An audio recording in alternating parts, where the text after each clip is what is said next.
É Steve Biko, lá em 71, que fala sobre a mente do oprimido, né? Pensando nela como uma arma poderosa que pode ser posicionada para questionar a estrutura social de poder. E ele coloca esse elemento através do que ele entende como consciência negra, que faria com que, ao final desse processo, não se permita mais rebaixá-lo como ser humano. Tá tudo nesse livrinho aqui, Escreva o que eu quero, da editora Veneta. Valeu, Veneta! Ou seja, as situações de dominação colocam a brutalidade do sistema na nossa cara, se banhando no nosso sangue. Isso é visto em uma das pessoas que é central para esse episódio, que é Abdul O'Callaghan. Esse daqui é o primeiro livrinho central pra gente, que é sobre minha vida carcerária na ilha de Imrali, que desde essa prisão escreve que ali se tornou um verdadeiro campo de batalha para a própria realidade, no que diz respeito à compreensão do fenômeno dos curdos e da questão curda, assim como a construção das possibilidades para uma solução, afirmando que do lado de fora seria complicado desenvolver as ideias relacionadas com a filosofia política que ele expressou. Os escritos do cárcere serão, então, centrais nessa nova temporada da nossa saga, que desbrava um pouco das estruturas que buscam decidir como devemos viver, através de leis, caçadas e estruturas de desumanização.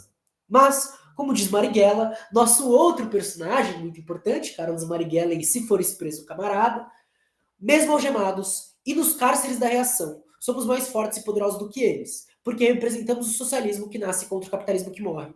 Façam o que fizerem os cães na fila do imperialismo. A vitória é nossa. Eu sou Marcos Morcego, sou comunicador político aqui da Caverna do Morcego e estamos aqui para dar início à quinta temporada de episódios sobre lei de drogas, encarceramento em massa e violência policial, já com um recado muito importante. Aqui a gente não está mais legendando esses vídeos, porém colocamos o nosso roteiro base, né? Lógico, óbvio, a versão sem as minhas tantas digressões, por exemplo essa, né?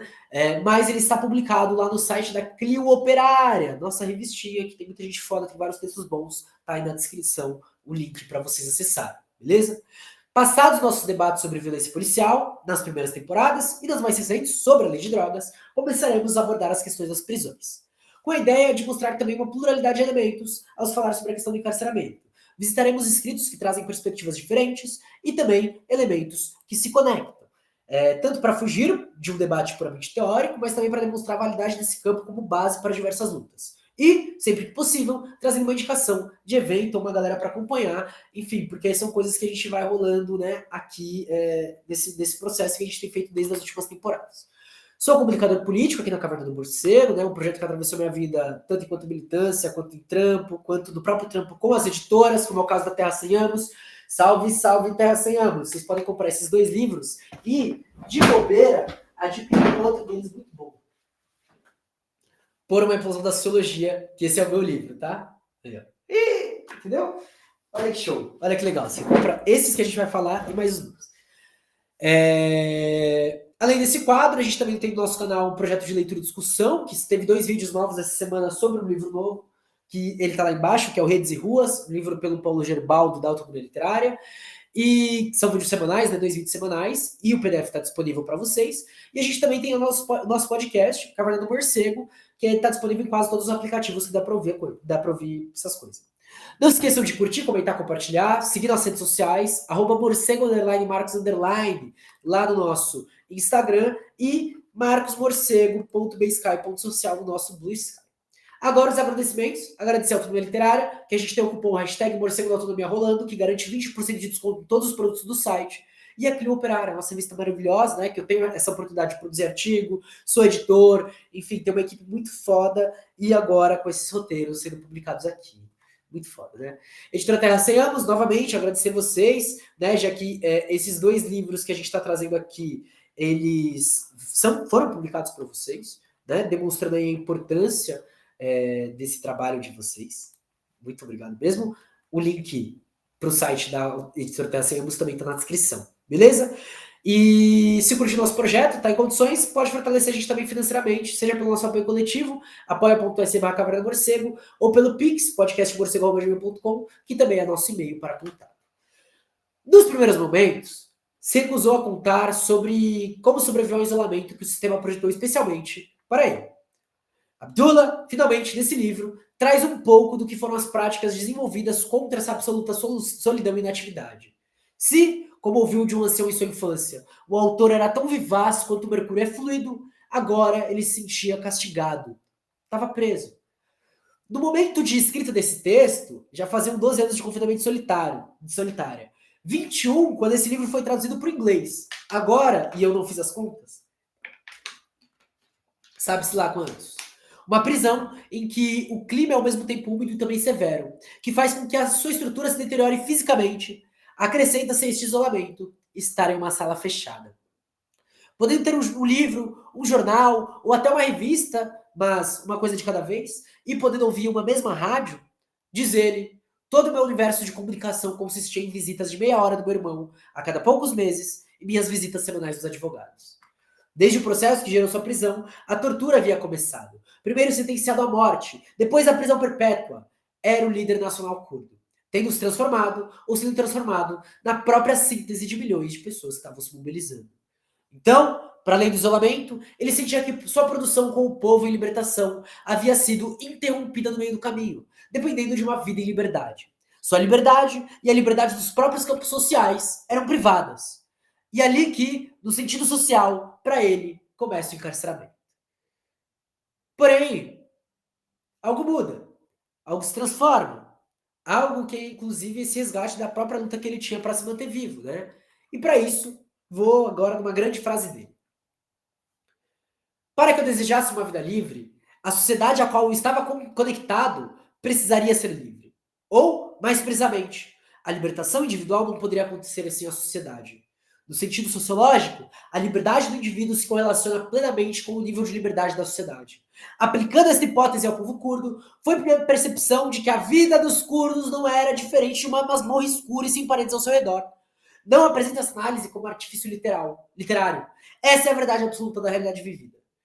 Você, e trazendo por exemplo o brasileiro, viver cotidianamente com violência policial, com dificuldade para se alimentar direito, com um trabalho que só te massacra, praticamente escravo, tanto em condições do trabalho, mas também em condições de salário.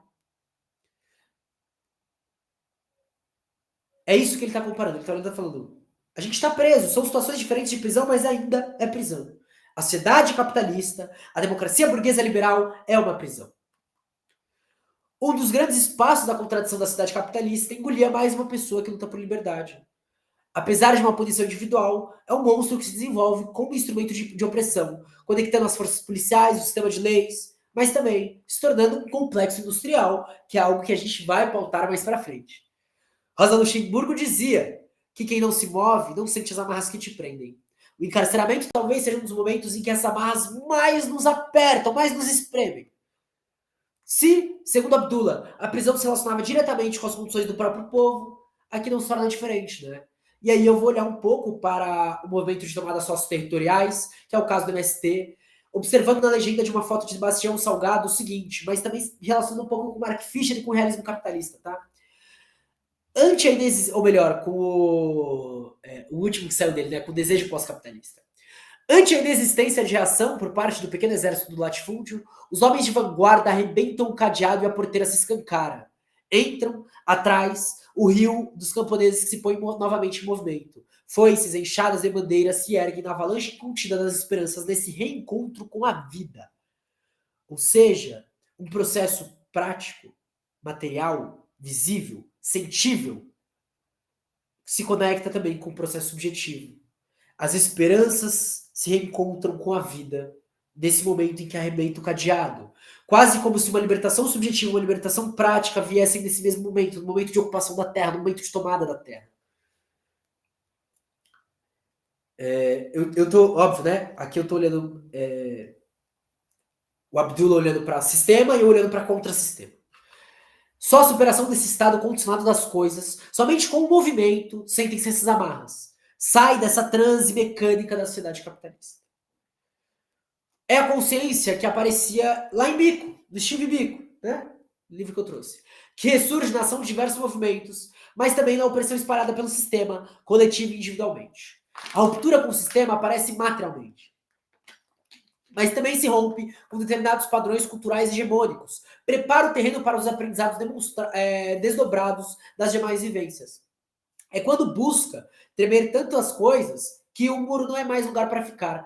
A própria sociedade é obrigada a olhar e discutir seus horrores. Ou, como referência a Pedro Tierra, que Roseli Salete Caldarte faz em seu livro Pedagogia do Movimento Sem Terra, pela expressão popular, que é outro livro que eu trago muito, e que a própria retirada do Sebastião Salgado vem desse livro, é quando se forma para contestação social ou para rebeldia organizada. Quando ocupa um latifúndio, representa uma desobediência explícita sem retorno. Quando o alicate morde o fio e o arame estala como a corda de um violino e a cerca vem abaixo, os sem terra perderam a inocência. O mundo é invertido. Seus olhares são invertidos. Seus sentidos são invertidos. Suas vidas são invertidas. O sistema tenta nos forçar a engolir a ideia de que podemos viver individualizados, de que não precisamos da comunidade. Esta convicção é uma falsa narrativa. Não devemos romper esses laços. Eles são relacionados à percepção da realidade. Se esse monstro se ergueu sobre nós, não significa que devemos aceitá-lo. Isso é negar o individualismo do sistema capitalista. Sendo fora dos muros, também o cárcere, esse é o cativeiro externo para Abdul Kalam, o mais perigoso. Sendo assim, somente de uma forma a vida faz sentido, que se passe cada minuto do dia lutando pela existência e liberdade dos curdos e de outros povos e dos trabalhadores turcos, expandindo também para o internacionalismo, sob as condições do capitalismo. Se essa é a sociedade que se impõe, a guerra é um caminho lógico. A prisão e a morte são grandes instrumentos para a manutenção da estrutura, assim como é necessário que possamos enfrentar. Seria contrário ao próprio propósito da minha vida não poder suportar as condições da prisão. Assim como nenhuma forma de luta pela existência e liberdade é inevitável. Isso também é verdade para a prisão, porque também é uma exigência da luta por vida livre. A própria existência da prisão justifica que as condições vividas fora dela sejam percebidas enquanto liberdade. Mas será que a gente é realmente livre? Eu falo enquanto estrutura histórico-social, estrutura de dominação, né? Guerrilhar pela liberdade, então, é algo que tem a ver com a luta pela liberdade. Não é uma forma de construir influência ou poder pessoal. Isso não seria a luta pela liberdade, mas a luta pelo poder. E qualquer lugar em que a liberdade não é tocada é um calabouço escuro. A única resistência é a consciência da liberdade. A forte existência da percepção da realidade relacionada à vida em geral é a obtenção do maior aproveitamento da vida, ou mesmo do sentido da vida. Esse papel da consciência aparece novamente aqui, sempre tocando esse limite da percepção com a realidade, que tem a ver com o sentimento prático da situação. Quando isso se conectou com a filosofia política que vinha do marxismo-leninismo, mas que havia sido distanciado na relação sobre Estado-nação, é que se torna perceptível para Abdul Kalam que o Estado era uma criação ilusória e que seria possível uma modernidade democrática, que deveria ser real e diferente da capitalista. E quando se concentrou nos fenômenos sociais, ao entendimento de que a própria nação não era mais desconectada era a mais desconectada das realidades dos últimos séculos, que a vida havia sido moldada sob a forte influência do capitalismo e que o modelo de Estado-nação era uma jaula de ferro para as sociedades, percebi que a liberdade e a comunalidade eram conceitos mais valiosos. Então a gente atinge um ponto crucial dele, que enquanto militante, formado em ciência política, entendeu que as ciências sociais, na verdade, se baseiam em mitologias contemporâneas. O pensamento social produzia e fundamentava, ou melhor, produz e fundamenta a continuidade e a manutenção do status quo. Repara, tá? Que o Abdul Kalam, ele entra na implosão da sociologia. Isso é lindo, tá? Isso é lindo. Porque foi o livro que a gente acabou de trabalhar. E eu vim para Abdullah para outra fita, né? A gente trabalhou com o meu livro da leitura e discussão. E agora a gente tem o Abdul Kalam.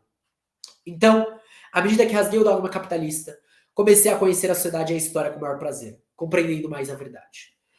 O Estado, enquanto poder social, se vincula ao monoteísmo como entidade sagrada. O Estado-nação era a mais sagrada de todas as coisas. Se torna, então, a questão mais complicada na sua história. No primeiro momento, o desejo do autor era um governo democrático, mas entendi melhor o significado dos conceitos de poder do Estado. E esse Estado, em termos de sociedade, não poderia levar a soluções saudáveis e práticas, que é o que a gente sempre afirma.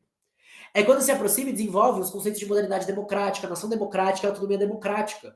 Vincula melhor os laços de comunidades e locais frente ao Estado e a tentativa da centralização como modelo único e absoluto hoje. E o socialismo só poderia aceitar a violência sob a condição de autodefesa, principalmente se levando em conta que a violência de qualquer natureza só é válida para monopólios de poder e exploração. E por isso que a polícia pode matar e a gente não pode se defender. O Estado e as elites se classificam até hoje, o Estado e as elites se classificam até hoje quem luta por liberdade como terrorista, para manter pressionando todos os setores da sociedade sob opressão e exploração. E sendo assim, quer os chamemos de socialistas, pró-liberdade, democratas ou comunistas, Todos aqueles que se acreditam revolucionários devem se opor e combater civilizações baseadas na opressão e exploração pela elite, a metrópole e o poder, assim como os estilos de vida dominantes. Só sob a forma comunal, segundo Abdullah, pode ser uma vida livre, reafirmando a responsabilidade sobre a questão da mulher na sociedade moderna capitalista, fonte-chave da revolução e luta em Rojava. Assim, quando e onde quer que eu esteja, quando surgir uma possibilidade de libertação, é natural que eu esteja em constante luta com qualquer discurso e estilo de ação necessário, pois a comunalidade da qual me esforço para fazer parte para os curdos que sofrem a realidade mais trágica disto, para a realização da nação democrática, que é o caminho para uma solução e emancipação, para a união das nações democráticas, que é o caminho para uma solução e emancipação para todos os povos do Oriente Médio, começando por seus vizinhos, e para a união das nações democráticas, que é o caminho para uma solução e emancipação para todos os povos do mundo do qual fazem parte, continuarei marchando com meu caráter verdadeiro. De leve, tá? De leve. Eu tô marcando aqui o tempo para fazer corte depois. Vocês sabem, família, aqui é praticamente só eu, então aqui é tudo meio assim. Já Marighella aparece aqui de outra forma e de uma outra pegada, inclusive a gente vai trazer menos do Marighella, né? Mas são textos redigidos no enfrentamento do militante contra a instituição prisional, né? Lembrando que em 1936 o próprio camarada Prestes havia sido preso, né? E sendo um dos múltiplos aspectos da luta que sustentamos, segundo o autor, dever de cada militante do partido, em cada prisão, ter da polícia uma conduta irrepreensível e que significa portar-se com dignidade e recusar-se honradamente a fazer declarações que, de qualquer forma, possam prejudicar o partido. Se de um lado buscamos entender mais a aparência e o conteúdo das prisões, agora a gente olha também para a autodefesa, né? Nesse momento, Marighella está seguindo muito a ideia de Dimitrov, do partido como centro, inclusive da vida privada, com o partido encabeçando o Estado-Maior da Revolução. Colocando nisso a perseguição feita ao partido enquanto organização por parte dos setores da burguesia, tendo sofrido a violência fascista do governo de Vargas, mas também do movimento nacional libertador, chegando nos novos métodos de repressão dos governos de Dutra e Getúlio, métodos norte-americanos, que se aproximavam das forças nazistas. Toda essa experiência preparou esses militantes para lutar com a reação policial e também sobre saber enfrentar com serenidade e firmeza, desde o momento mesmo das prisões, todas as brutalidades policiais, com novos militantes aparecendo. E sem essa experiência, surge essa tentativa de Marighella de formar militantes para saber qual o comportamento que devem ter diante da repressão policial, qual a atitude que devem assumir um membro do partido frente à polícia em caso de prisão. Forte também, né? Forte também. A gente já abre o Marighella assim. O exemplo de Abdul Öcalan acaba de confirmar o que era dito por Marighella, já que a prisão dele teve como objetivo fundamental liquidar a organização. Por isso, recorrem à violência e à provocação política, desmoralizando e atacando toda a militância da organização. E, seguindo o movimento de luta, não se pode permanecer passivo frente a essas situações, mas protestar. E para isso existem várias formas, não falo necessariamente de sair quebrando e tudo diretamente, né? Mas Rosa, Gramsci ou Öcalan são grande exemplo disso, inclusive pela dispersão política de textos, né? A atitude do protesto no momento da prisão serve para despertar as massas contra a polícia e, no mínimo, dificulta a ação repressora, obrigando a uma dispersão de forças cada vez maior. Na minha cabeça, aparece a cena do Oruan, né? Que antes dessa prisão permanente, inclusive PJL, né? Havia sido detido. Mas quando foi liberado, ele é recebido por essa massa enorme de pessoas. E é interessante, porque eu li das cartas da Rosa se fala sobre isso. A Clara Zetkin fala um pouco sobre isso, né? O Paul Froelich fala sobre isso, sobre a recepção dela ao ser liberada das prisões. E ainda, diz Marighella, cabe a cada militante tomar a iniciativa de organizar os demais camaradas presos em coletivo, que discuta os problemas práticos e oriente a todos. Além de reforçar para nunca confiar nas polícias, já que a função delas é descobrir mais como dobrar e desmantelar a organização. Seja a pena de morte como ameaça ou ainda a prisão perpétua colocada por nosso primeiro autor, segundo ele mesmo, foram formas de mexer psicologicamente com ele e com o movimento. São formas diferentes de desestruturar a organização, enquanto se tortura a pessoa. E somente a convicção revolucionária e a consciência do dever cumprido que podem dar ao militante comunista essa capacidade de resistência às brutalidades policiais. Carlos Marighella, então, frente às prisões e às polícias, destaca que não é apenas um elemento prático, uma forma de se comportar quando acontece algo nas nossas vistas. Mas, antes de tudo e fundamentalmente, é um problema ideológico, dizendo a elevação do nível ideológico e político de todo partido é justamente por isso uma das medidas mais importantes para assegurar a cada militante as armas da classe que lhe permitam enfrentar com segurança em si mesmo, a reação policial, por mais brutal que possa ser. Colocar Steve Biko, Roseli Salete Caldarte, Abdul Ocala e Carlos Marighella para conversar não foi mero acaso, embora os textos tenham aparecido para mim como mero acaso, né? Mas a ideia foi realmente de trazer essa combinação que conecta, pensando na África do Sul e o apartheid, essa ideia de consciência racial, com a ideia de consciência de classe e de uma pedagogia que rompe com a sociedade ocidental capitalista. É, ao mesmo tempo que observamos de um lado a chance de, com nossos alicates, romper as cercas, entender que mesmo fora das prisões estamos acorrentados e precisamos nos mover. Mesmo algemados dos cárceres da reação, somos mais fortes e poderosos do que eles, porque representamos o socialismo que nasce contra o capitalismo que morre, né? Segundo o próprio Carlos Marighella. E aí a gente encerra, então, com uma carta do jovem búlgaro Jordan Lavidotevsky, de 8 de maio de 1935, um pouco antes de ser executado na prisão de Varna, e também citado pelo Marighella. Para este maldito do capitalismo, não vejo outra saída senão apontada pelo meu partido, e essa saída conduz à libertação econômica e política completa do proletariado e dos trabalhadores. E se a burguesia búlgara entende de me condenar à minha morte, isso quer dizer que permaneci filho fiel da minha classe. Isso bastará para vós, para Irit, seu filho, e para Mara, com quem era casado. Sim, morte. Mas Irit saberá porque seu pai lutou e caiu nessa luta. Saberá que preferiu cair na luta a cobrir-se de vergonha. Bom, família, esse é o episódio de hoje. Também é um episódio um pouco maior do que a gente tem feito, né? Ou seja, talvez a caverna tenha voltado finalmente. Espero que vocês tenham curtido. O episódio de hoje foi feito com muito carinho.